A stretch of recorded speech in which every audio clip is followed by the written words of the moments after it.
kenyataan mencintaiku seperti ku mencintaimu. Kelihatannya sih pinter bikin kalimat perbandingan ini, tapi justru perbandingan ini menunjukkan rendahnya kemampuan pikiran untuk membuat perbandingan yang relevan. Kenapa gue bilang begitu? Karena ini tidak apple to apple. Apple to apple sendiri saja sudah muncul 15 tahun yang lalu orang ngomongin. Ini tahun 2025 masih ada orang yang bikin perbandingan tidak apple to apple. Ketinggalan sekali, Mbak. Kenapa perbandingan ini saya bilang tidak apple to apple? Karena kalau mbaknya yang tadi itu pengennya apple to apple, laki-laki sama perempuan itu sama fungsi, sama porsi. Ya nggak bisa begitu dong. Secara fungsi fisiknya aja udah beda, kapasitas fisiknya aja udah beda. Apple to apple dalam konteks gender itu harus disesuaikan dengan budaya dan kodratnya. Perempuan itu harusnya bagaimana, laki-laki itu harusnya bagaimana. Kalau misalkan perempuan maksa apple to apple laki-laki itu harus sama porsi, itu pasti akan memberatkan perempuan itu sendiri. Mbaknya membandingkan laki-laki datang ke rumah perempuan, diajakin ngobrol, dikasih makan. Itu sifat kejadiannya adalah servis atau sambutan dari keluarga perempuan. Sedangkan dia membandingkan dengan ketika perempuan datang ke rumah laki-laki, ngebantuin nyuci. Itu bentuknya bukan servis dari keluarga, tapi biasanya perempuan menunjukkan diri kalau dia punya skill, punya kemampuan, punya keridoan membantu laki-laki dalam rumah tangga. Bisa nyuci gitu ya. Lah jarang lah kalau misalkan perempuan datang ke rumah laki-laki tiba-tiba disuruh nyuci. Agak aneh membandingkan itu sebagai sebuah standar. Gak ada budayanya seperti itu. Perempuan datang ke rumah laki-laki pasti disuruh nyuci sama keluarga laki-laki. Gak ada. Ya kalau mbak ngalamin itu, ya memang mungkin mbak cocok untuk tidak beruntung ya mbak ya. Lagi pula, emang ada ya perempuan datang ke rumah laki-laki gak diajakin ngobrol, terus nggak disuruh makan? Nggak ada. Ya kalau mbak ngalamin seperti itu, balik lagi itu kan pengalaman mbak aja.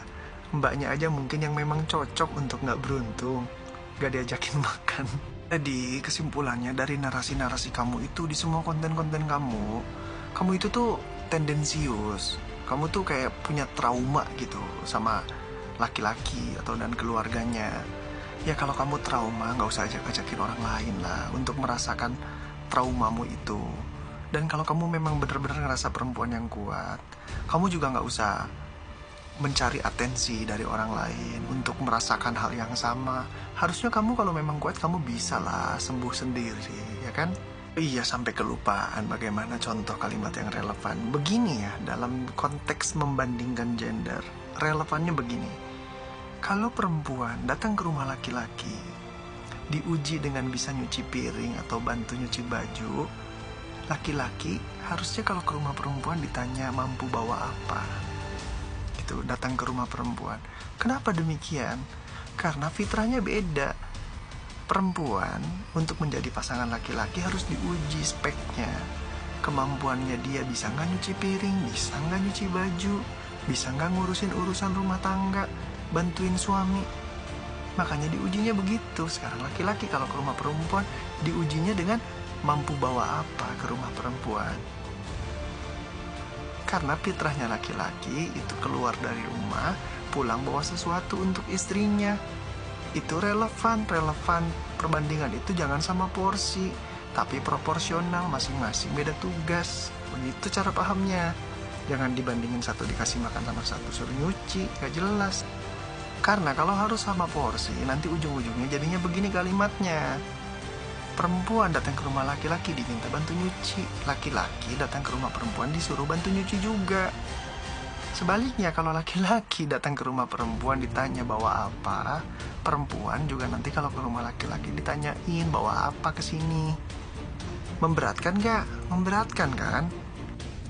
Udahlah, laki-laki itu jarang ada yang protes dengan ketentuan yang ada di agama, di budaya. Kalau di budayanya atau di agama laki-laki disuruhkan untuk menafkahi, harus bawa uang kalau pulang ke rumah, harus bawa sesuatu untuk istrinya. Laki-laki juga nggak protes.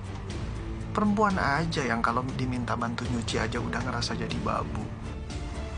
Lagi pula sejak kapan sih ada narasi kalau perempuan bantuin urusan rumah, nyuci baju, nyuci piring, ngepel, beres-beres itu dianggap sebagai babu? Itu sejak kapan? Kan semenjak ada generasi kalian, generasi cewek-cewek yang minim manfaat, gak ada gunanya, gak bisa ngapa-ngapain, gak punya skill, cuman bisa ngangkang, tapi banyak nuntutnya, banyak protesnya, banyak gugatnya, ya kan? Kalian itu berisik banget. Cowok tuh gak pernah protes apa-apa, kalian tuh berisik. Aku tahu lah kalau perempuan mulutnya ada dua, tapi kan yang satu beda fungsi. Gak usah lah nambah kata-kata yang gak enak kayak gitu. Yang luar biasanya itu, sampai melahirkan aja kalian bahas. Seperti kalian tuh gak terima takdir bahwa perempuan itu harus melahirkan, sedangkan laki-laki itu tidak. Luar biasa kalian itu. Jangan sampai laki-laki itu memahami perempuan hanya punya satu kelebihan, yaitu kemampuan durhaka sama Tuhan. Tuhan aja dilawan, ketentuan Tuhan aja dilawan sama kalian, diprotes. Juara emang, juara kelas.